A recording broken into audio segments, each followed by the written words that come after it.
তো আগের মিনি ব্লগে তো তোমরা দেখলে যে আমরা বড়মার কাছে পুজো দিয়ে নিয়েছি। বাই দ্য ওয়ে, চলো এবার একটা স্পেশাল জায়গায় ঘুরে আসা যায়। গঙ্গার ঘাট রয়েছে বড়মার মন্দিরের কাছে, সেই ঘাটে মিনি লঞ্চে করে চলে আসলাম গঙ্গার এই পারে। দেন আমরা সেখান থেকে প্রায় অনেকটা টোটোতে জার্নি করে পৌঁছালাম চুচুড়া স্টেশনে।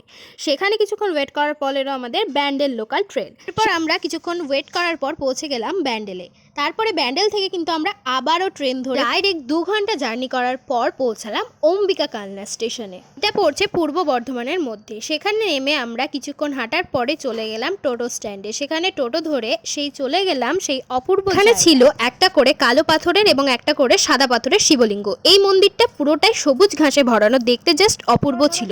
আর এই মন্দিরের সামনেই ছিল কিন্তু একটা মন্দির যেখানে ছিল রাধা গোবিন্দের মূর্তি। তো চলো সেখান থেকে আগে দেখিয়ে আসি।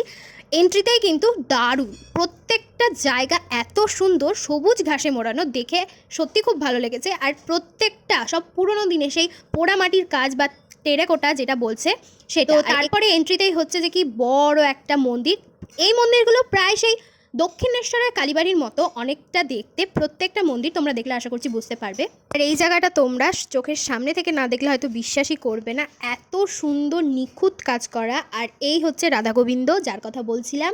তো প্রত্যেকটা জায়গা প্রচুর সুন্দর দেখতে। এখানে কিন্তু কোনো ভিডিও করা বা ছবি তোলার অ্যালাউ ছিল না, তাও কিন্তু আমি তোমাদের জন্য কিছু কিছু ক্লিপ নিয়ে রেখেছি।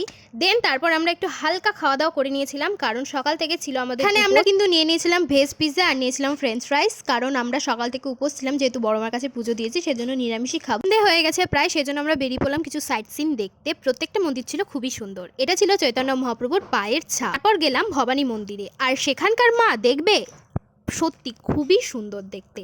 সেখানে গিয়ে জানতে পারি আগেকার দিনের অভিনেতা এবং অভিনেত্রীরাও এসেছিল এই মন্দিরে। এই যে মন্দিরটা দেখছো, এই মন্দিরে এসে কিন্তু একটা রহস্য জানতে পারি। এখানে যে দেখতে পাচ্ছ পাতাল গঙ্গা, হ্যাঁ এই গল্পটা তোমাদের বলি।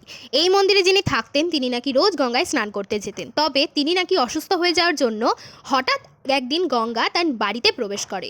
তারপর থেকে মারা যাওয়ার আগে পর্যন্ত তিনি এই বাড়ির গঙ্গাতেই স্নান করেছেন, তাই পাতাল গঙ্গা নামে এটা পরিচিত। কি সত্যি অবাক লাগলো না? হ্যাঁ, আমিও অবাক হয়েছিলাম।